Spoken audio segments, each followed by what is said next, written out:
Numbers chapter 16. Now Korah, son of Itzar, the descendant of Kohath, son of Levi, and certain descendants of Reuben, Dathan, and Abiram, the sons of Eliab, and On, the son of Peleth, used and won men.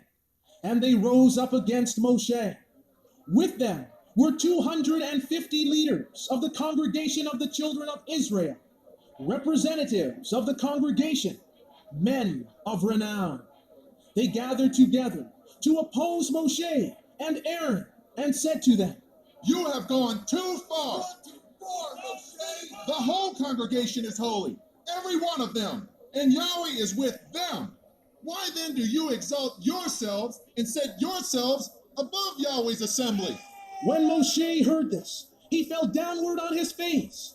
Then he said to Korah and all his followers, "Tomorrow morning, Yahweh will show who is his and who is holy, and he will have that person come near him. The man he chooses, he will cause to come near him. You, Korah, and all those that follow you, are to do this. Take censers, and tomorrow put fire in them, and put incense in them in front of Yahweh. The man whom Yahweh chooses will be the one who is holy. You sons of Levi are the ones who have gone too far." Then Moshe said to Korah, "Hear now, you sons of Levi. Does it seem like a small thing to you that Yahweh, the Father of Israel, has set you apart from the congregation of Israel and brought you near to himself to do the work of the tabernacle of Yahweh and to stand before the congregation to minister to them? Does it seem like a small thing that he has brought you and all your brothers of the Levites with you near himself? Is that why you are seeking the priesthood also? It is Yahweh that you and all your followers have gathered together against. For what is Aaron that you murmur against him?" Then Moshe summoned Dathan and Abiram, the sons of Eliab, descendants of Reuben. But they said, "We will not come. Isn't it enough that you have brought us out of a land flowing with milk and honey to kill us in the wilderness? And now you also want to keep acting like a prince over us. Moreover, you have not taken us into a land flowing with milk and honey. You have not given us an inheritance of fields and vineyards. You are deceiving everyone. No, we will not come." "We're staying right here." Then Moshe became very angry and said to Yahweh, "Do not accept their offering. I have not taken so much as a donkey from them, nor have I wronged any one of them." Moshe said to Korah, "You and all those who follow you are to appear before Yahweh tomorrow, you and your company, as well as Aaron. Each of you is to take his censer and put incense in it, 250 censers in all, and present it in front of Yahweh. You and Aaron are to present your censers also." So each man took his censer, put fire in it, laid incense on the fire, and stood at the entrance of the tent of meeting. And Korah gathered all the congregation against them at the entrance of the tent of meeting. And the glory of Yahweh appeared to all the congregation. And Yahweh spoke to Moshe and Aaron, saying, "Separate yourselves from among this congregation, so I may consume them completely." Then they fell face downward and cried out, "O Yahweh, distinguisher of those who are guilty and those who are misled, shall one man sin and you be angry with the whole congregation?" Then Yahweh said to Moshe, "Speak to the congregation, saying, Move away from the tents of Korah, Dathan, and Abiram." Then Moshe rose and went to Dathan and Abiram, and the elders of Israel followed him. He spoke to the congregation, warning them, "Move back from the tents of these wicked men. Touch nothing of theirs, or you will be consumed because of the multitude of their sins." So they moved away from around the tents of Korah, Dathan, and Abiram. Then Dathan and Abiram came out and were standing at the entrances to their tents with their wives, their sons, and their children. Then Moshe said, "By this you will know that Yahweh has sent me to do all these things, and that it was not done of my own will.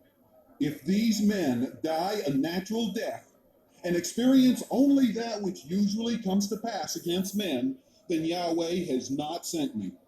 But if Yahweh creates a new thing, and the earth opens its mouth and swallows them up, along with all that belongs to them, and they go down alive into their grave, then you will understand that these men have rejected Yahweh. As soon as he finished speaking all these words, the ground split apart underneath them, and the earth opened its mouth and swallowed them up, along with their households, and all Korah's men, and all their possessions were swallowed up with them.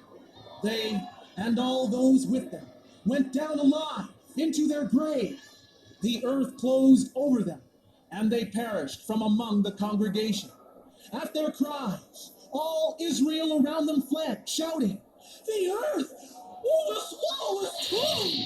And a fire came out from Yahweh and consumed the 250 men who were offering incense. Then Yahweh spoke to Moshe, saying, Tell Eleazar, son of Aaron, the priest, to take the censers out of the smoldering remains, for they are holy. Scatter the burning coals in the censers far away from the altar. The censers of the men who sinned at the cost of their lives have become holy, for these were presented in front of Yahweh. Hammer these censers into sheets to overlay the altar, and they shall be a sign to the children of Israel. So Eleazar the priest collected the bronze censers, which those who were burned up had presented, and he had them hammered out to overlay the bronze altar, just as Yahweh commanded him through Moshe. This was to be a memorial remembrance to the children of Israel, that no one, except a descendant of Aaron, should come to burn incense in front of Yahweh, or he would become like Korah and his followers. On the next day, all the congregation of the children of Israel murmured against Moshe and Aaron, saying, "You have killed the people of Yahweh." But when the congregation gathered in opposition to Moshe and Aaron and turned toward the tent of meeting, suddenly the cloud covered it, and the glory of Yahweh appeared. Then Moshe and Aaron went to the front of the tent of meeting, and Yahweh spoke to Moshe, saying, Get away from among this congregation, that I may consume them completely. And they fell downward on their faces. Then Moshe said to Aaron, Take your censer and put fire in it from the altar. Put incense upon the fire and quickly take it to the congregation and make atonement for them. For wrath has gone out from Yahweh. The plague has begun. Then Aaron took it, as Moshe commanded, and ran into the midst of the congregation. The plague had already started among the people, but Aaron offered the incense and made atonement for them. And he stood between the dead and the living, and the plague stopped. But 14,700 people died from the plague, in addition to those who had died because of Korah. Then Aaron returned to Moshe at the entrance of the tent of meeting, for the plague had stopped.